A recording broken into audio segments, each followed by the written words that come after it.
नमस्कार आमी अपू अपुर संसारे सकलके जानाई स्वागत। केमन आछो सकले? आज पनीरेर एक दारुण रेसिपि बानाबो जार स्वाद एकेबारे राजकीय बोलते पारो। दुर्दान्त एई रेसिपि निरामिषेर दिन चोख बंध करे बानानो जेते पारे, कारण एखन आमी बानाबो पेঁয়াজ रसुन छाड़ा दूध पनीर। तो चलो चटपट शुरू करी। तार जोन्नो एखाने आमी 250 ग्राम पनीर पिस पिस करे केटे निलाम। एक पात्रे गरम जल निये निচ্ছি। गरम जलेर मध्य दिए दिलाम सामान्य नुन। एबार এই गरम जलेर मध्य आमी केटे राखा पनीरगुलो दिए देब। पनीर गरम जले यदि किछुक्षण भिजिए राखी ताते पनीरटा खूब नरम हो जाए। आमी एखाने पनीरगुलो सब दिए दिएछि। ढाकना दिए 10 থেকে 15 मिनट रेखे दिलाम। एबार एक मशला बानिये निচ্ছি, जार मध्य दिलाम 1 चामच चाल मगज, 1 चामच पोस्त, 1 चामच काजू बादाम, 1 चामच किशमिश। जल देওয়ার आगे मिक्सिते एकटू घुरिए नेब एगुलो।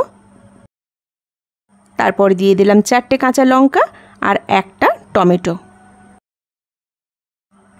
एबार एर मध्य किछुटा जल दिए भालो करे सबकिछु पेस्ट करे नेब। कड़ाईते दिए दिलाम 1 चामच बाटार। भिजिए रेखेছিলাম যে পনিরগুলো, এবার পনিরগুলো সব ভেজে নেব। কড়াইতে আমি দিয়ে দিলাম পনিরগুলো। বেশিক্ষণ ভাজবো না, বেশিক্ষণ যদি পনির ভাজি তাহলে পনির অনেকটা শক্ত হয়ে যায়, তাই হালকা একটু ভেজেই তুলে নেব। পনিরগুলো একটু লালচে হতেই আমি একটা প্লেটে তুলে নিলাম। কড়াইতে দিয়ে দিলাম আবার 1 চামচ বাটার। এবার ওই বাটারে দিয়ে দিলাম 2টো এলাচ, লবঙ্গ, তেজপাতা।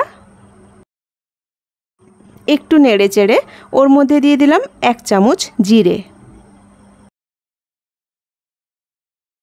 জিরেটা একটু ভাজা হয়ে গেলেই ওর মধ্যে দিয়ে দেব তৈরি করে রাখা মশলাটা। মশলা দিয়ে ভালো করে নাড়াচাড়া করব। মশলাটা মিনিট 2 নাড়াচাড়া করার পরেই মিক্সি ধুয়ে জলটা আমি দিয়ে দেব ওর মধ্যে। দিয়ে দিলাম 1/2 চামচ লবণ, 1/2 চামচ চিনি, 1/2 চামচ গরম মশলা গুঁড়ো আর দিয়ে দিলাম কিছুটা গুঁড়ো লঙ্কা।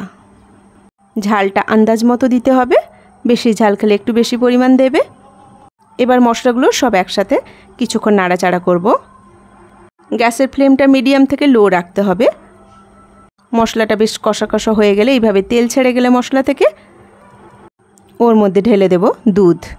আমি রান্নাটাতে কিন্তু জল ব্যবহার করব না, তাই প্রায় 500 গ্রাম মতো দুধ আমি এখানে দিয়ে দিলাম।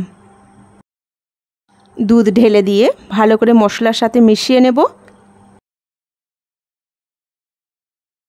মশলার সাথে ভালো করে দুধটা মিশিয়ে নিয়ে একটু ফুটতে শুরু করলেই ওর মধ্যে দিয়ে দেব ভেজে রাখা পনিরগুলো। পনির দিয়ে আমি মিডিয়াম থেকে লো ফ্লেমে আরও মিনিট 5 ফুটিয়ে নেব।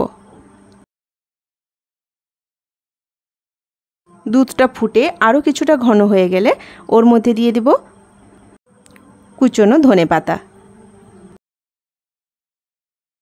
রান্নাটাতে ঝোল বিশাল থাকবে না, ঝোলের ঘনত্বটা মাঝামাঝি ধরনের থাকবে।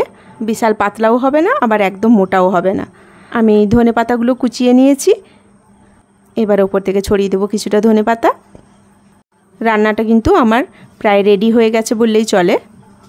ধনেপাতা দেওয়ার পরে মিনিট 2 লো ফ্লেমে একটু রেখেই নামিয়ে নিলেই রেডি দুধ পনির। রুটির সাথে, পরোটার সাথে কিংবা ভাতের সাথে সব কিছুতেই একেবারে জমে যাবে। দুর্দান্ত স্বাদের এই রেসিপিটা যদি তোমাদের ভালো লেগে থাকে তাহলে অবশ্যই একটা লাইক দিও। কমেন্ট করে জানিও কেমন হলো। পেঁয়াজ রসুন কিছুই পড়ে না, তাই নিরামিষের দিন কিন্তু অবশ্যই একবার বানিয়ে দেখতে পারো। সকলে ভালো থাকবে, সুস্থ থাকবে। কথা হবে আবার পরের ভিডিওতে নতুন কোনো রেসিপি নিয়ে। আজ এখানেই রাখি। নমস্কার।